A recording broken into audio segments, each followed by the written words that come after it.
but not nearly as good as his doubles. Yeah, not nearly as good as his doubles because of just how much stage control he can add to this game. There's some characters that are good in singles, like Ness and Dedede, but as soon as you put them in the doubles arena, they just get so much better. Yeah. It's just a whole different metagame at that point. Okay, so they pick Smash Roll, no surprise here. Yeah. Spider-Fan going in with that Nair. Seems to be no spacing here. Yeah. DMX doing really good to try to find an opening in his opponent. Gets a clean back air. DDT's attacks are just so strong. Like, when you're at 60, you're basically a kill percent with DDD.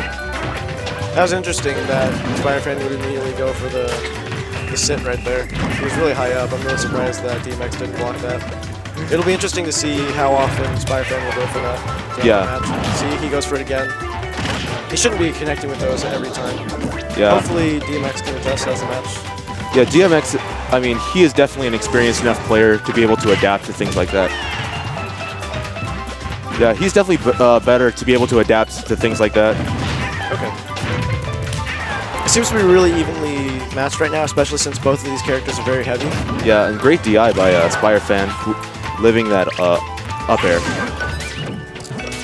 Okay, that was actually really well-spaced up B by Dedede. I can see that he plays it quite a bit. I was actually talking to someone earlier about the ledge snapping mechanics in this game. Yeah. And how if you don't space it perfectly, you go above the ledge and you can get punished. It's actually really, really annoying. So yeah. that was really good on DMX to get the spacing on his up B. Yeah, I think that's the same with Dark Pit as well. Because I play Dark Pit more than I play Pit. And what I've noticed when I'm playing with Dark Pit against people, it's much harder to sweet spot the ledge. Like, you have to literally hug the ledge, or you can get punished for overshooting it. Yeah, I know that all three Mario Brothers and Diddy Kong have the same problem. Yeah. Or Diddy Kong, if you just aim it right at the ledge, he'll actually hit the ledge and just slide past it and go above it. Yeah. That's actually the first Gordo that DMX has thrown out, which is really shocking. Hopefully he can start using more of those. Yeah. You can actually grab, like, I'm pretty sure this is already known, but for you guys who are fighting Yoshi who are side B happy, you can actually shield grab Yoshi out of it. So they just can't keep spamming it. Smash 4, more than any of the other Smash games, the first stock is very crucial, especially considering you only have 2 stocks. So every percentage that DMX has managed to get here is very, very important. Yeah, I believe it's really based on mind game, like, more than any other Smash game, based on a lot of mind games.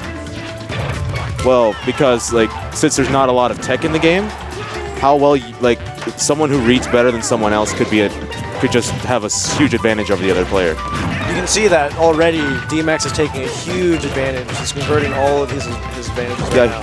He's reading. It was 150 to 150, and then... Yeah, 2 stocks. You could also see him when trying to predict a lot of rolls with his down smash, which, surprisingly, DDD doesn't have a whole lot of lag on his down smash. It's hard to punish it, especially if you don't perfect shield it because you slide really far. It seemed like the pressure got to Spider-Fan at the very end of the match right there, because he kept it even for the first 2 minutes, and then he just lost it after he lost that first stock. Yeah, heavy characters in Smash 4 are definitely scary characters to face.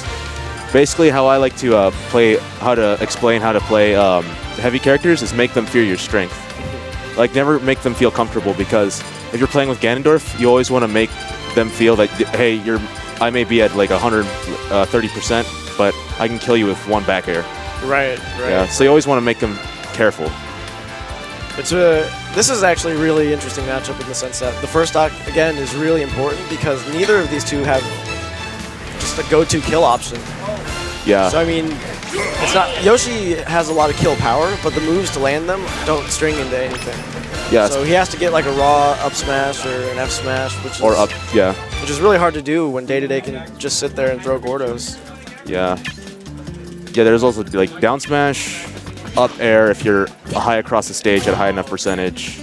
Yeah. But it's not like a Ness's kill grab where you know you have that go-to option. That's actually really unfortunate if you just notice Spider-Fan turning off the rumble on his controller. I know that if I have rumble on my controller, it throws my game entirely off. Really? Yeah. Oh, I never had that problem. Yeah, it's a good habit to turn it off just because you don't want to develop a habit on what you feel. You have to see moves because there are different moves. Like Yoshi's down air has several hits, but if you get hit by that, but let's say that has like 6 hits. I'm not sure how many. Yeah. But it's not going to have the same amount of hits as Mario's down air. So Yeah. you don't want to become accustomed to the rumbles. You want to be accustomed to what you see. Okay. So if Spire-Fan is conditioned to what he's feeling, then that's going to mess him up throughout the game. Oh yeah, I've never actually thought about that. I think I should try that. Yeah, it takes a while. It takes a couple games to get used to, so I wouldn't do it until after the tournament. Yeah. Well, actually, I don't know if I actually do that right now because I don't have the adapter. I play with the gamepad, so. I was gonna say, this is Spire-Fan's go-to neutral. I don't know whether he just likes the music or the background. Oh yeah. I know that Yoshi is good on FD just because the blast zones are larger. So maybe that's just it. He just likes the Yoshi stage. Yeah. Making use of that great dash attack, but what's really going to hurt him is trying to find a safe kill option. What I love about Spire-Fan is he is so aggressive. And he gets the hard read. Yeah, the hard read of the roll on the stage. Disgusting. It was weird because I don't think I saw DMX do that at all in the last match, but it could be because he was mixing him up. Okay. But that was still a really good read by him. Also, for those unaware, DMX is the 6th seed, and Spire-Fan is the 14th seed. So if DMX drops this game, it'll actually be a pretty big upset. Oh, yeah, definitely. And right now, DMX has hit Spire-Fan twice in the last minute and a half. Yeah. To be honest, Final Destination is my least favorite stage in legal Smash Bros. Interesting. I mean, for this tournament, it's actually not a neutral. Yeah. I just don't like it. I prefer platforms because it helps me personally string a lot of combos, and it's easier not to get zoned out by a lot of projectiles. Honestly, you're definitely not alone in that. Most people prefer stages like Battlefield or Smashville, especially Smashville, and especially in the later iterations of this game. The only characters that really benefit from Final Destination are the big characters. Yeah. And I can see the Spaceys doing really well there too. Yeah. I think Diddy Kong's best stage is definitely Smashville. Interesting. Yeah. I mean, I'm sure everyone in the nation will agree with you. Yeah. I think that was a pretty obvious thing. I've actually played Diddy Kong and I prefer Battlefield. But again, I really enjoy having platforms. Yes. And he gets the hard read. The hardest of reads. Actually, I don't even know if that was a read. Just DMX decided to do nothing. He could have air dodged or jumped. Yeah. I don't think a neutral air would have done anything, but he needed to react, and he just sat there. Yeah, maybe since Spire-Fan is a more experienced player, you could have, because some players try to read the air dodge. Maybe that's what DMX was doing. Right, but he didn't air dodge. He just sat there. I think he was just demoralized. He was like, I'll just go to game 3. Yeah, by that pretty convincing win.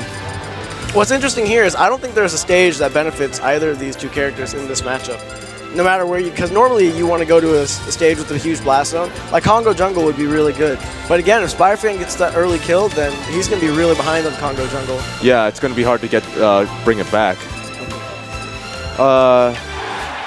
Again, this is a stage with a really big blast zone, so whoever gets that first kill. Yeah, I love how they put a new one, personally. It makes an old stage feel a lot more fresh. Oh, Town and City versus Smashville? Yeah. I don't mind it. Yeah. Oh, wow. This is not where anybody wants to be right now. If they would have gotten an early kill right there, that would have been so daunting. Yeah, I would have been so demoralized. Man, that was... Oh, he does get the early kill. DMX is making fantastic follow-ups right now. And he's making the stage choice look phenomenal. Spire-Fan has to be careful about not getting too aggressive and getting caught in the strings. And as you can see, I think he's beginning to fall apart here. Yeah, you can see DMX, after going for the down throw, he actually prefers to follow up with the back air rather than the fair. It's really interesting. Hopefully Spire-Fan can learn from this that I think Spire-Fan is very used to recovering high, and recovering high when the 3 platforms was out earlier was a really bad call. Yeah, especially since you could get killed. That is very good that he manages to get that kill. That is relatively early for Dedede on this stage. Yeah. 91 is pretty bad, but it's, as you can see from the last game, he went a minute and a half without taking any hits, and if he can do that again, he can come out with this win. Yeah, especially when it comes down to the last stock, it's almost always even. DMX playing very, very smart. He's not taking any risks, and he knows what kind of an advantage he has. Yeah, because Dedede has a lot of go-to kill options. As you can see, that he's throwing out back aerial a lot. And Yoshi has stuff like his raw up smash. Hopefully, Spire Fan doesn't continue to just run and up smash like he did there. Yeah. He had the right idea when he was just sitting and throwing eggs. It shows what? Maybe he can just do more aerials and neutral back air and neutral air and try to get some spacing. Because as you can see, Dedede is not throwing out any Gordas, so spacing wouldn't be a bad call. And fortunately, there's the game. Yeah. DMX takes it 2-1. Yeah, it's a good game though. I see Spire Fan smiling really big. He doesn't mind the loss. Yeah. Spire Fan had one really convincing win though in the second game. Yeah, definitely. He almost got a 2-stock and almost had a JV2. Yeah.